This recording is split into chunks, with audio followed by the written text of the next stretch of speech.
guys! Welcome to NTV Next Tries Vlogging, and for this video, magta-try tayo ng hindi Shinkansen pero express train from Osaka, right here in Osaka, Manila to Nagoya by Hinotori train.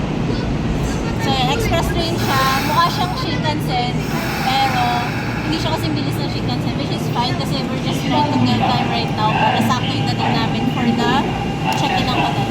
I'll tour you guys around. Let's go! Yung upuan ng Hinotori Limited Express train is very similar to a Shinkansen. Tapos ang ganda rin ng business class nila. Pero dun lang tayo sa mga normal na tao. Kasya actually ang 20 kilos na malaking bagahe. Pero meron din silang mga areas na pwede mong paglagyan ng baggage. As you can see dito, meron silang locker rooms. Meron ding vending machine area. And wow, meron din kayong makikitang kagulat-gulat here, which is an actual lounge area in a while. Apparently, meron ding smoking area, kaso by 2024, hindi na pa pwede mag-smoke in train. So, ayun.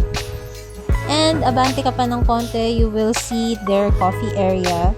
Pwede kang kumuha ng kape, merong mga naka-ready na tsaa rin, and coco, I think. For normal coffee, it's like 200 yen per. Meron ding black coffee, merong iced coffee. And yeah, super mura niya. But I went for this one, which is the snack vending machine nila. Wherein you get a couple of souvenirs din from Hinotori para makommemorate yung pagsakay mo dito. Interestingly, meron din dito silang sinaserve na soup. Ayan, that one. And meron din silang cocoa. But for this one, I am getting the blueberry biscuits because I was hungry at the time. It was like around 200 yen. So, nice use ng mga barya na naiipon habang nandito sa Japan.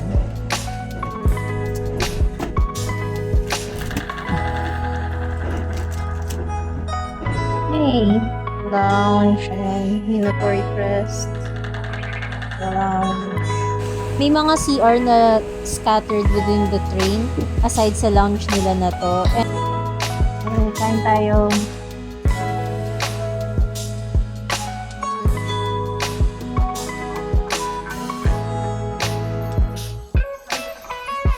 So, nanggaling kami ng Osaka Namba Station. That's where we got our tickets. And ang ginawa namin, ang pinuntahan namin na specific na stall or yung bilihan ng ticket is yung limited express train.